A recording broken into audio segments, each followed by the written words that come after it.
Hola, ¿qué tal amigos? ¿Cómo están? Muy buenas noches con todos, saludos cordiales. Estamos en vivo desde Trujillo 2021 TV. El día de hoy estamos saliendo un poquito tarde, son las 9 de la noche exactamente con 20 minutos, pero tenemos un programa sustancioso para ustedes que esperemos sea interesante, ¿ok? El efecto Arequipa ya se está sintiendo en diversos lugares del centro y el sur del país, incluyendo, por supuesto, La Libertad, donde algunos funcionarios están pidiendo, como ustedes sabrán, la intervención directa del Ejecutivo en temas de la administración, especialmente en lo que tiene que ver en materia de salud, porque sus autoridades no están o no estarían a la altura de las circunstancias. En La Libertad, estimados amigos, tenemos ya cerca de 30 muertitos en las últimas 24 horas.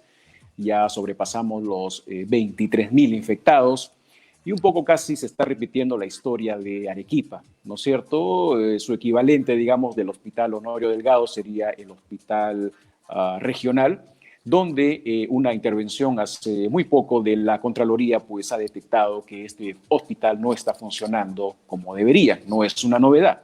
Para que se hagan ustedes una idea de toda la red de oxígeno que tiene y que son o deberían ser cerca de 50 balones de oxígeno interconectados, solamente funcionan, de 50 balones, solamente funcionan 8 o 9. ¿Ok? Ese es el drama entonces, y eso está sirviendo para que no solamente funcionarios, sino también ciudadanos estén pidiendo, casi implorando la venida del Ejecutivo, tal como está ocurriendo en Arequipa.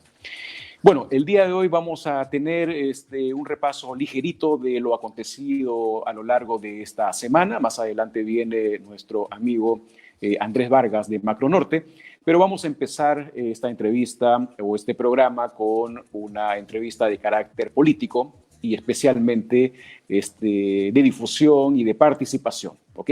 Ya saben ustedes que nuestro país, muy al margen y con las circunstancias encima, siempre ha sido un país eminentemente político, ¿ok? Para bien o para mal. En ese contexto hay una serie de partidos que en este momento están concursando de miras a las próximas elecciones. Algunos viejos, algunos no tan viejos y bastante jóvenes otros. Dentro de estos últimos están unos muchachos y unos muchachones que están impulsando un programa y un partido político que se llama Devolución. Está formado por economistas, está formado por abogados, está formado por sociólogos. La verdad que tienen unas ideas muy interesantes y lo rescatable es que a nivel de las redes sociales se están moviendo muy bien. Vamos a conversar un poco de este partido, un poco cuál es su ideario y entonces vamos a empezar recibiendo al señor José Luis Tapia. Él es uno de los fundadores del partido Devolución, que ha tenido la cortesía de aceptar nuestro llamado para la edición del día de hoy de fin de semana. Saludamos entonces a José Luis Tapia. ¿Cómo está, José Luis? Muchas gracias por aceptar esta invitación. Buenas noches, bienvenido a Trujillo 2021 TV. Muy buenas noches, Johnson. Muy buenas noches a tu público. Trujillo 2021. Es un gusto para mí poder compartir con ustedes algunas de las informaciones que seguramente necesarias para el público que nos está viendo aquí en Trujillo. Magnífico. Antes de las preguntas obligadas al respecto de evolución, me gustaría tener unas palabras tuyas respecto de la crisis sanitaria que estamos viviendo, particularmente ya en este momento en el sur del país. Bueno, el tema sanitario nosotros lo vemos como un tema de orden público, no de tema de salud pública. Lo decimos de sanidad en el sentido de orden, porque un gobierno cuando enfrenta una pandemia lo primero que tiene que poner es en orden la situación. Pero lamentablemente el gobierno ha entendido de otra manera el mensaje de la pandemia y lo ha convertido en un orden de política de salud. Nosotros, como Partido de Evolución, nosotros estamos proponiendo que no haya cuarentena en el sentido que sanos y no sanos estén todos encerrados. Nosotros sostenemos que el mejor combate contra la enfermedad es que los sanos trabajen y los enfermos los aíslen. De esa manera la economía no para, de esa manera tendremos más medicinas, más atención médica, será más accesible para que muchos puedan trabajar y tengan los ingresos suficientes para poder enfrentar esta pandemia. Entonces nosotros decimos siempre orden ante todo para justamente en estos momentos difíciles, ¿no? ¿Qué crees que le ha faltado ya en términos mayúsculos, especialmente a este gobierno en estos primeros 100 días y un poco más, casi 4 meses de esta pandemia? Bueno, nosotros lo que estamos proponiendo para salir de una vez por todas de esta crisis de salud es las 5 reformas, ¿no? La reforma política, la reforma económica, la reforma educativa, la reforma de salud y la reforma de pensiones y jubilación. De esa manera le daremos ingresos, muchos ingresos a las personas, muchos empleos y también muchas oportunidades de negocio, a la vez que se va arreglando el tema de la salud con más inversión privada, más mercados libres y de manera que los precios de las medicinas bajen, haya mucha oferta de clínicas, mucha oferta de establecimientos hospitalarios y así las personas están más tranquilas y no como en esta situación que se encuentran angustiadas porque no encuentran las medicinas que están caras o nosotros decimos, no es que están caras, sino que los ingresos son tan bajos que todo lo ve caro. No vamos a encontrar camas libres, no vamos a encontrar unidades de cuidados intensivos abiertos para todas las personas que lo necesiten y no se estén postergando tampoco las operaciones de otro tipo que no es del COVID-19, sino temas renales, temas cardiovasculares, enfermedades ya avanzadas que necesitan rápida atención y todo esto se puede conseguir con este programa Las 5 Reformas, ¿no? Interesante. Ahora, aterrizando ya un poco sobre el movimiento de ustedes en las redes, estamos viendo que son muy apegados, son muy, digamos, inspirados en las corrientes liberales, ¿no es cierto? De pronto para alguna gente eso puede ser toda una novedad. Y asumo que esas 5 reformas que nos estás hablando se inscriben dentro de este ideario. ¿Qué significa para el partido de Evolución estar dentro de estas corrientes de liberalismo, por favor?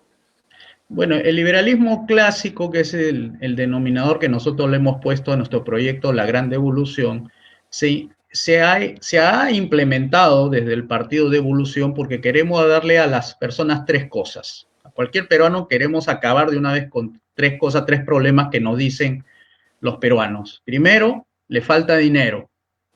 Nuestra propuesta es para darle más ingresos de lo que tiene ahora. Segundo, es darle seguridad en las calles, porque la gente tiene miedo a ser asaltada. Eso nos lo dicen la gente de la calle. Y tercero, la gente quiere empleo.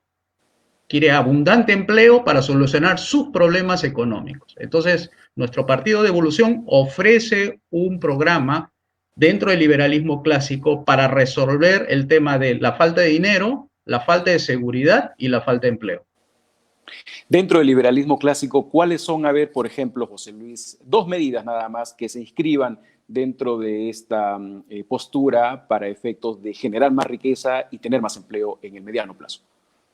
Primero, disminuir el tamaño del Estado y aumentar la potencia del mercado. Cuando tú haces esa disminución del tamaño del Estado, estás reduciendo gastos y estás reduciendo impuestos, a la vez que la economía a partir de ese momento empieza a subir los empleos, a subir los ingresos y a subir las oportunidades de hacer negocios. Esas 2 medidas, que va acompañada con otras 3 de manera simultánea, que es la reforma educativa, para tener justamente mayor calidad en la enseñanza de nuestros hijos, en el tema de la salud para ser más accesible, para que todos estén asegurados, todos, no estoy diciendo algunos, todos estén asegurados en clínicas privadas y todos tengan pensiones dignas. O sea, esta reducción del tamaño del Estado, que significa menos impuestos, significa disminución de los precios de todos los productos, incluyendo las medicinas, va acompañada con un aumento de empleos e ingresos. O sea, este paquete que nosotros le decimos las 5 reformas contribuye a el empleo, los ingresos y la seguridad en las calles, ¿no? Ahora, en los gobiernos de las últimas 2 décadas, por lo menos, parece que se ha querido emprender la gestión por ese sentido, de manera que a lo que quiero oír es que no parecen ser unas recetas extraordinarias. ¿Me parece, José Luis? Esto nunca nadie lo ha hecho. Eso quiero dejar bien claro. Es la primera vez que un partido como el de nosotros propone esto de forma clara, que nosotros queremos darle algo que no le han dado todos los gobiernos de este y para atrás. Es un cambio de sistema, no es cambio de persona, insisto, es un cambio de sistema. Sistema se entiende por regla de juego. Nosotros lo hemos denominado tres, esos es los tres pilares de nuestro proyecto político.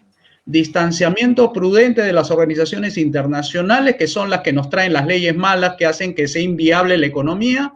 Segundo, derogar 20.000 leyes, que son leyes malas, es decir, no promueven la injusticia, la exclusión económica, la pobreza, la falta de oportunidades. Y la tercera es la ejecución del programa Las 5 reformas, que son la reforma política, la reforma económica, la reforma educativa, la reforma de la salud y la reforma de pensiones y jubilaciones. Esas tres pilares es lo que le va a dar al Perú y a los peruanos más ingresos, mayor seguridad en las calles y más empleos, entre otras más, pero solamente quería enfatizar eso para que quede bien claro para tu público, ¿no? Ahora, a nivel de organismos reguladores, José Luis, ¿cómo asumirían ustedes, por ejemplo, para evitar que las farmacias se disparen con los precios en tiempos de emergencia o para evitar que las clínicas, digamos, endeuden o tengan ahí contigo un compromiso por toda casi una generación? En tu ideario liberal, ¿cómo evitarían o amenguarían ese tipo de actitudes en el sector privado? Nosotros lo que estamos es abriendo los mercados, proponiendo la apertura de los mercados para que entre mucha inversión privada al sector salud a la vez que se va haciendo de manera simultánea estas 5 reformas. Porque recuerden bien, son las 5 que van de manera simultánea, no es una medida aislada. Si se da solamente la reforma de la salud y no se da las otras 4 reformas, se cae el programa. Entonces tiene que ser mercado libre con gobiernos pequeños y eficientes, y a la vez que se da la reforma educativa para los más pobres, porque hay que darle voucher mientras dure esta transición, y igual con el tema de las pensiones, igual con el tema de la salud. Entonces, de esa manera, tú solucionas, por lo menos en el tema de la salud, por lo que me estás preguntando, son 2 cosas. Va a haber un montón de oferta de medicina que va a permitir que haya más oferta y así bajan los precios, porque al bajar los impuestos bajan los precios. 2, se abren los mercados, significa cualquier iniciativa privada, sea nacional o extranjera, al ver una economía libre donde no le ponen trabas, entra a competir con las clínicas actuales. Y tú sabes que a mayor competencia, mayor calidad y bajan los precios de los servicios médicos. Y 3, aumenta la calidad de atención en todo momento, cosa que ahorita se encuentra muy congestionada la atención médica por este tema que le están dando prioridad a COVID-19. Entonces, el paquete completo para el tema de la salud significa mejora de los precios, es decir, bajan los precios, suben los ingresos de las personas, hay mucho más ofertas de clínicas y hospitales privados y aumenta la calidad de la atención a los servicios para las personas que lo necesiten, con seguro privado, eso sí, con seguro privado, porque el mercado libre con esas 5 reformas permite que las personas puedan pagarse su medicina, pagarse su médico, pagar un seguro de salud y a la vez tiene empleo y tiene una cantidad suficiente de ahorros que le permite afrontar cualquier dificultad, porque su seguro privado se lo va a cubrir, ¿no? José Luis Tapia, ¿no es muy romántico insistir en que el mercado lo regula todo y por lo tanto el Estado debería replegarse y dejar que cualquier tipo de defecto que pueda tener se resuelva, como decía Adam Smith? Yo creo que la solución que estamos proponiendo es la más realista, porque no es que ahorita el Estado esté haciendo bien las cosas como para solamente esperarlo a que lo resuelva todo. Ya lo estamos viendo que lamentablemente el gobierno no puede enfrentar una gripe que tiene de alguna manera contra las cuerdas al gobierno. Entonces, lo más realista es aplicar lo que otros países han aplicado para salir de su pobreza. Me estoy refiriendo a usar el mecanismo del mercado libre para darle más ingresos a las personas, como lo hacen en los países desarrollados, por ejemplo, en el caso de Singapur, Noruega, Suiza. Los Estados Unidos hizo un mercado libre hace muchas décadas atrás y ahora es una potencia mundial.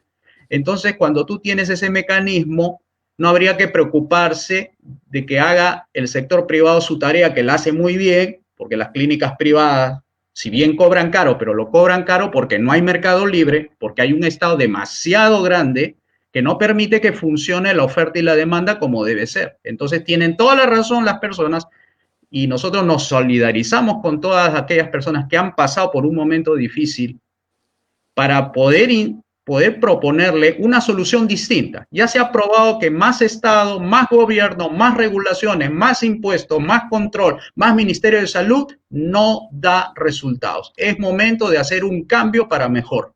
Y lo que nosotros necesitamos es abrir los mercados, disminuir el tamaño del Estado, que se dedique solamente a sus tres funciones que siempre no debió haberse salido, que es justicia, seguridad y obras públicas, y el resto, la medida es que el mercado, la economía, se encargue de resolver los problemas económicos y lo político que se encargue el gobierno, lo político. Por eso, devolución significa devolverle las oportunidades a las personas, devolverle los ingresos que debieron haber tenido siempre, altos ingresos, alta calidad de los productos, acceso a buenas medicinas, a salud privada, para que las personas no se estén preocupando y no estén desesperadas tocándole las puertas a las clínicas que a veces no la pueden atender porque 65 clínicas en todo el Perú es una vergüenza. Que correcto, teniendo tantas décadas de gobierno no puedan resolver el tema de la salud. Ahora, del tema de la salud, José Luis, si me permites, vamos al tema de la educación. Parece ser que en la educación ha funcionado más esto de la apertura de mercados y nos ha llevado a esta situación, donde tenemos universidades que no cumplen los estándares mínimos y tiene que haber una nueva repartición del Estado vía SUNEDU para ver si efectivamente cumplen todos esos requerimientos. Y por otro lado, en el sistema educativo básico y de secundaria, estamos viendo que cada vez se excluye a los menos favorecidos. De pronto me equivoco, pero yo veo cada vez colegios más exclusivos y colegios más pobres, estos últimos del Estado. Eso es lo que ha traído la economía de mercado en este siglo XXI al Perú. ¿Cómo abordarlo? ¿Qué es lo que proponen al respecto? Quiero informar a tu público de que lo que nosotros estamos teniendo no es una economía de mercado, es una economía social de mercado. Artículo 58 de la Constitución, la iniciativa privada es libre y punto seguido dice, bajo este régimen de economía social de mercado, el Estado podrá intervenir en 6 áreas, empleo, servicios públicos, seguridad, etcétera, infraestructura. O sea, quedemos bien claro que no es una economía de mercado, porque una economía de mercado es una economía libre, sin regulaciones económicas y con la única regulación es justicia, seguridad y obras públicas. Para eso tenemos al Poder Judicial, para que se encargue de cualquier fraude, cualquier engaño que pueda cometer las empresas privadas contra los consumidores o los consumidores, cualquier fraude que quiera hacer contra la empresa privada. Lo importante es que tenemos que tener en cuenta que el poder judicial es el primer poder en nuestro concepto, porque él es el poder que debe ser primero para resolver los problemas de derechos. Los problemas de intereses se resuelven en el mercado. Y en el sentido siguiente, como tú dices, la economía de mercado ha llevado, esta economía social de mercado ha llevado a estas injusticias que tú dices. Pero no es porque la empresa educativa privada de por sí sea malo, sino que bajo las reglas que está en la economía social de mercado, que no le permite operar libremente y por eso le ponen una reguladora, que es la SUNEDU, el Ministerio de Educación, las UGEL, los controles que hay en todo lo que es, por ejemplo, currícula. Si quieren hacer un cambio en un colegio porque se adapta más a las necesidades de los alumnos, no lo pueden hacer de manera libre. Si una iniciativa de un instituto de educación técnica quiere hacer una modificación a su currículo y quiere enseñar algo novedoso que un profesor trajo del extranjero, no lo puede hacer, porque todo tiene que pedir permiso al Ministerio de Educación. Y para que el Ministerio de Educación le dé el permiso va a pasar 1 año, 2 años, como lo sigue diciendo hasta ahora la que fue presidenta de la Asociación de Institutos Superiores, la que es ahorita la presidente del Confederación, la CONFIEP, que ella misma ha padecido eso, que 2 años ha tenido que pasar para que le aprueben una modificación curricular y ofrecer carreras técnicas a los chicos, cuando ya se desfasa y le dan la autorización después de 2 años. Entonces, el Ministerio de Salud, con más presupuesto, con más burocracia, con más consultoría, no ha resuelto ni va a poder resolver el tema educativo, porque eso no es función que le corresponde al Estado. Eso tiene que ser sustituido por las iniciativas de cada colegio. Cada colegio es su Ministerio de Educación. Cada colegio tiene que decidir qué es lo que debe enseñarle a los chicos y qué es lo que los padres quieren con que quieran aprender los chicos en conformidad con lo que puedan aconsejar los directores, los maestros, etcétera. Entonces, nosotros proponemos primero que la educación sea privada, y para pasar de lo estatal, que son muchos colegios estatales, lamentablemente son muchos colegios estatales, a que sea totalmente privado, nosotros promovemos es una privatización popular por accionariado difundido. Es decir, los colegios se van a regir bajo empresas privadas, donde los maestros, donde los directores, donde los padres de familia y los administrativos van a poder ser dueños de esos colegios y van a poder tener rentas como cualquier empresa privada. O sea, no solamente van a trabajar dentro del colegio, sino que pueden recibir además ingresos por utilidades que le rinde ese colegio, cosa que ahorita no puede recibir nada, solamente recibiría su sueldo.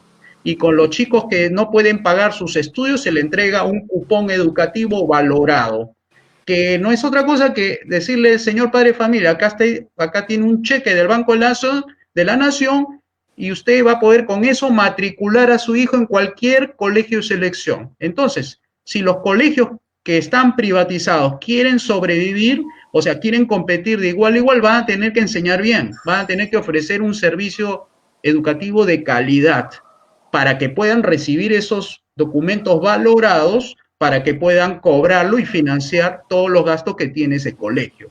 Esa es una propuesta, por ejemplo, que no lo vas a escuchar en los actuales partidos políticos en estos momentos. Esa es nuestra propuesta, a diferencia del resto que proponen más control, más burocracia, más impuestos, porque hay que financiar los colegios, y con eso no vas a lograr porque vas a insistir en el mismo error. Correcto. Estamos conversando, estimados amigos, con José Luis Tapia, uno de los fundadores del Partido Devolución. José Luis, unas preguntas concretas para este tipo de reformas que tú estás enunciando hasta ahora, por lo menos en el sector salud y el sector educativo. ¿Sería necesario reformar también la Constitución? A ver, es una buena pregunta que hace Johnson.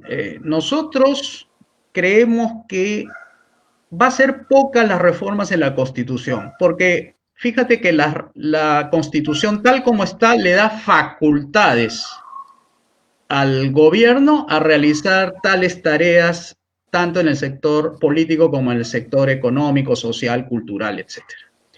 Lo que nosotros vamos a hacer es, al implementar el programa Las 5 Reformas y al derogar las leyes malas, con eso le estás quitando en forma concreta al gobierno todos los poderes que ahorita lo tiene concentrado en pocas manos.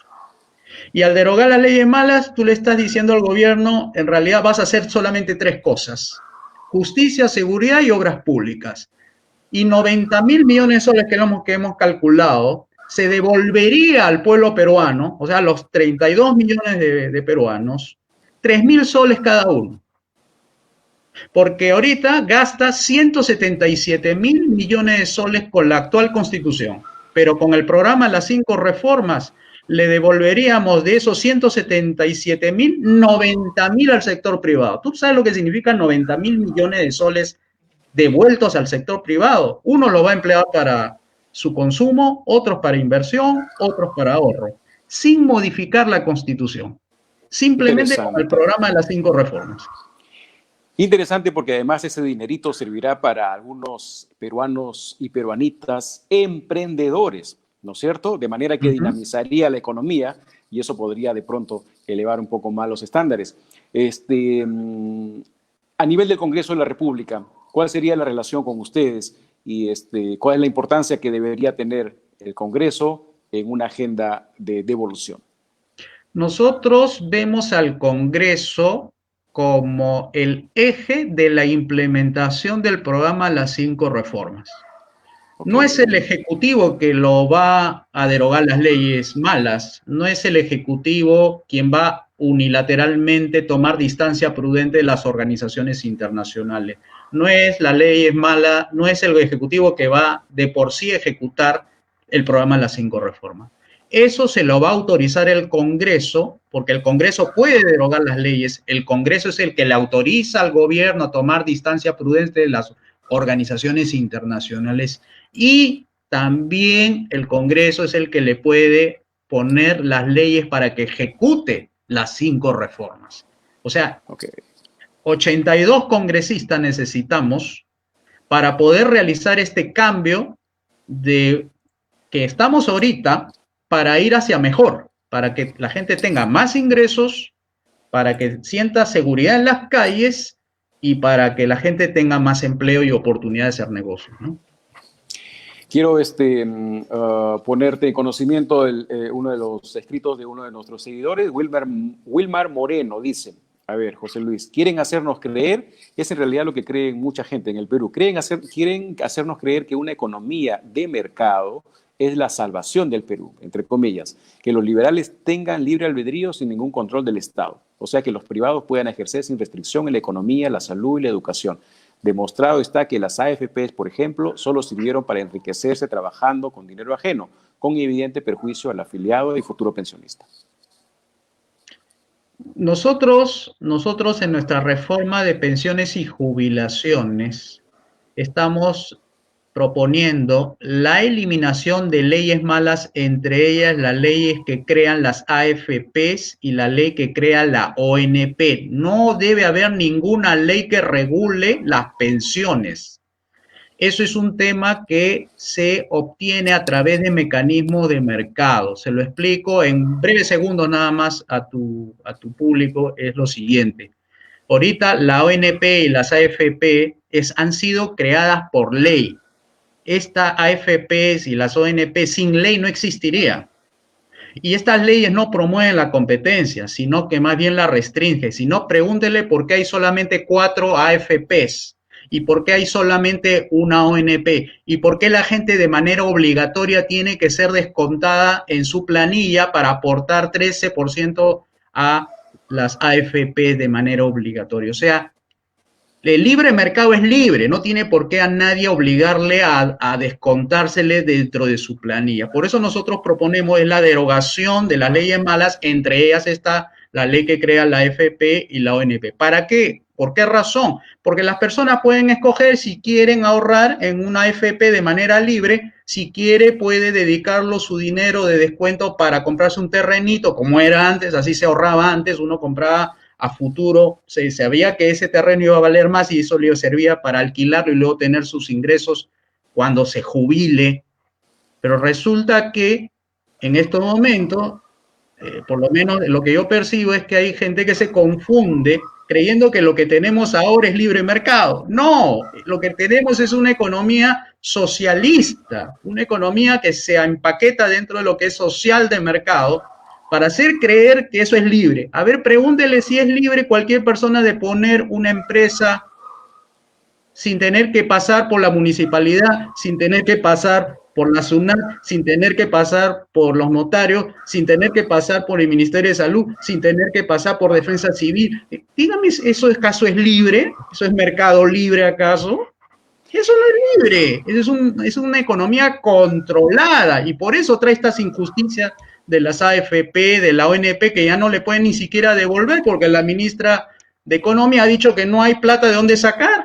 Yo no sé, pero esto no es una economía libre. Lamentablemente, si es que tengo que decirle a tu público que esta economía no es de libre mercado, hay que decirle lo que es en realidad. Es una economía controlada, regulada, estrangulada, sobretributada, que lo que ha traído son problemas y yo coincido con el diagnóstico que lo dice tu tu seguidor en este programa, pero no podemos decirle a las cosas que no son. Eso no es libre. Correcto. Bueno, por lo menos tendremos que admitir que a nivel de nuestra población, creo en su gran mayoría, existe no solo cierta confusión, sino cierta renuencia a asumir los compromisos liberales, especialmente cuando hablas de liberalismo clásico, ¿no es cierto?